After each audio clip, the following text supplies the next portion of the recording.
This is Democracy Watch. So, Marc, Supreme Court Justice Clarence Thomas has just been referred to the Justice Department for his failure to disclose gifts and income as required by the Ethics in Government Act. Is this enough of a predicate to open some type of criminal investigation into the Supreme Court Justice? So we've talked a lot on this series about how there are two tiers of justice in this country. Right? I have complained over and over again, as you have, that Donald Trump, despite all of his whining, is actually gotten treated much better by the criminal justice system than anyone else. And so, if you were a regular run-of-the-mill federal employee who repeatedly failed to disclose under penalty of perjury, which is how you fill out these forms. You actually sign the forms and it says under penalty of perjury. If you had a federal employee who filled out these forms, as they do, who repeatedly omitted not just small gifts, but gifts that were in the millions of dollars, and particularly if the person giving the gifts had business before the agency, yeah, it would be enough, at least for an inspector general investigation and potentially a criminal investigation. But we do live in a system of two tiers of justice.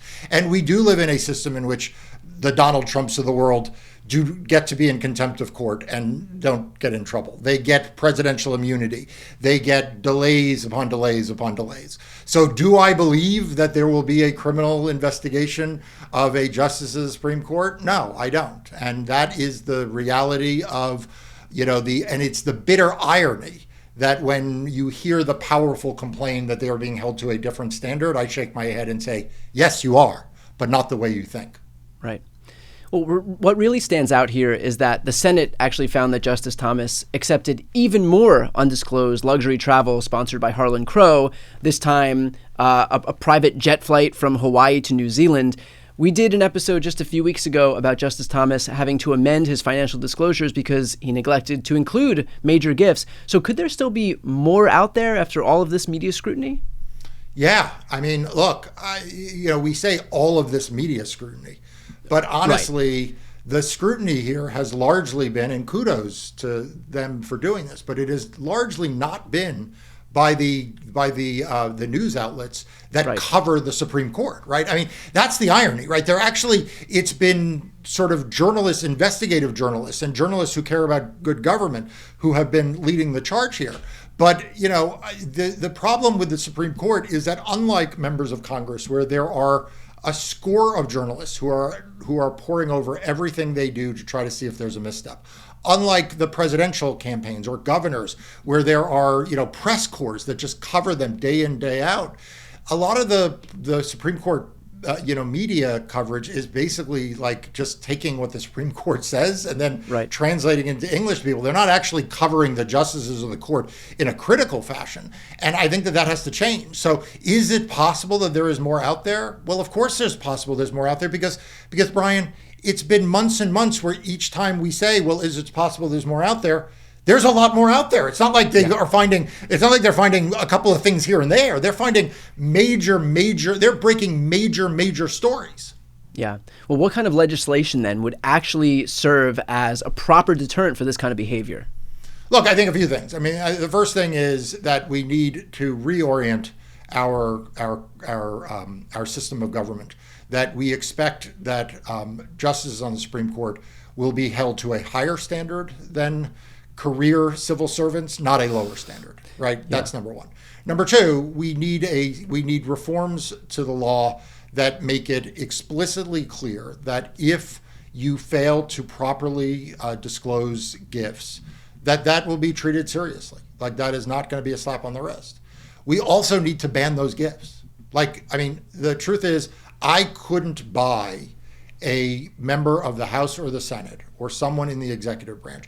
I couldn't buy them a $100 bottle of wine. They'd have to pay for it or return it. Yeah. Why on earth are Supreme Court justices, left, right, middle, across the spectrum, why are they accepting gifts? Why are they accepting any of these gifts? Right? I mean, if you look at the disclosures of what a Hill staffer or an executive branch staffer puts on their forms around gifts, it's like, I had a wedding and someone bought me a table setting. Like, it's not these kind of lavish gifts. So these need to be banned. And then we need to look seriously at Supreme Court reform more generally, not just an ethics code around it, but they have become impervious to any kind of accountability by Congress. When you and I talked about this in an episode a long time ago, it felt like a long time ago.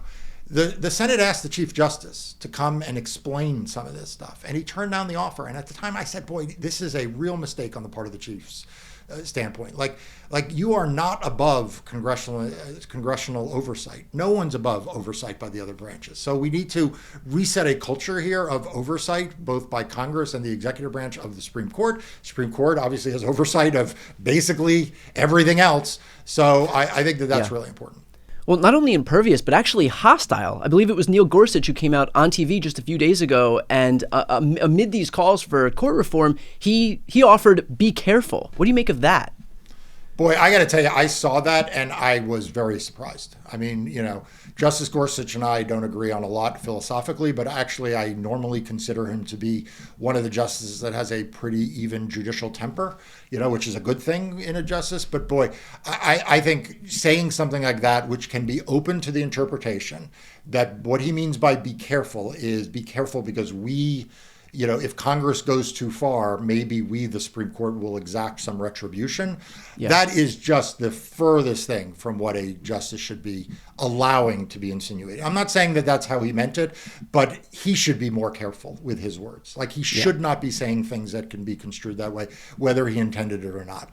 If by be careful he means be careful in going too far because you will undermine public confidence in the Supreme Court. Well, my message to him is that you guys have done that. That's not, like you guys have done that. And if by be careful he says be careful because you may wind up winding up with a bad set of policy decisions, my answer to them is that's Congress's job, not yours. Right? It's the job of Congress. Congress created the 9 justices and can create 12 or create 3. Like that's not the job of the Supreme Court justice to decide what the right reforms are. That is actually left to the legislative power in Congress. Right, and it shouldn't be on us right here saying that it is that it is not on the Supreme Court to be able to have full autonomy in a system of checks and balances. But and it's not, and going back to a few common themes here, it is simply not appropriate for a Supreme Court justice to act in a way that suggests even the appearance. They are supposed to be held to an appearance standard. It is not appropriate for a Supreme Court justice to say or do things that give the appearance that they are anything but impartial. And when you have the flag controversy with Alito, that is certainly giving that appearance. When you have the Justice Thomas's wife involved politically as she was around January 6th, and then he doesn't recuse himself, that is giving an appearance that you don't want to be given. When you have the Chief Justice refusing to meet with the Senate voluntarily, that gives an appearance. What Neil Gorsuch said here gives an appearance. So I don't understand, honestly, and I know some of the viewers are going to be writing comments now like, Mark, you're totally naive. Don't you understand? I understand, right? I don't understand why the conservative justices on the court seem to constantly misread how to act in a way that instills confidence, even at a time, especially at a time where their rulings are not inspiring confidence of impartiality. Well, I think if I can offer this, I think that it's not really about that for them anymore. And in the same way that the Republican Party is not really worried about the optics of what they're doing, and you have Donald Trump out there saying that he has enough votes because he's so certain that there's going to be people in the county election official position that are going to delay or block certification on his behalf. The veil is lifted and they're not bothering to worry about optics or good governance. It is just about the ultimate goal that was behind all of this, that proved that all of their slogans were just the empty veneer, is that it's just about consolidating power and keeping power for themselves once they actually get it. And so that's why you have these Supreme Court justices who have given up all pretense of pretending that they are focused on following the rules, and even when pushed on it, will come out and say, be careful.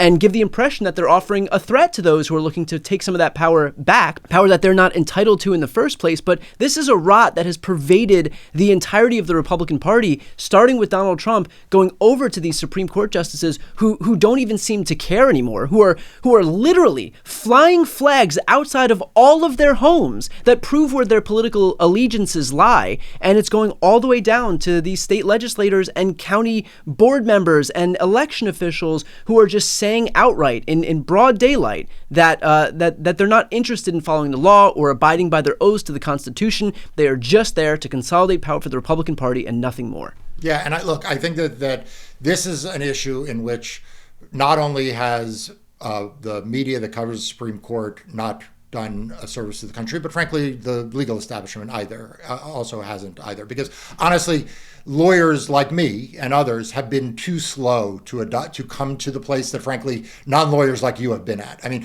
if you look at how long it took President Biden to adopt reforms, that is the reflection of the fact that he is a lawyer. And I think for many of us, it was harder for us to get to the place of drawing the connections that you, as a non-lawyer, saw as very obvious. And I think that this last term, I mean, just speaking for myself, this last Supreme Court term, and particularly the immunity ruling, but not just the immunity, the 14th Amendment ruling, the way in which the schedules were being seemingly gamed with, I could no longer square any ideology, originalism, textualism, ideologies I don't even agree with. I couldn't square them with what we were seeing. And I think that for me, and probably for President Biden and others, this last term was really the last straw. Yeah, and which makes total sense because that's when the veil was completely lifted. But don't sell yourself short. You have been on the front lines for democracy stronger than anybody else in the legal establishment that any of us have seen. So to that point then, for those watching right now, to support the invaluable work that Marc and his team are doing in the courts, please make sure to sign up for Democracy Docket. I'll put the link right here on the screen and also in the post description of this video. I'm Brian Tyler Cohen. I'm Marc Elias. This is Democracy Watch.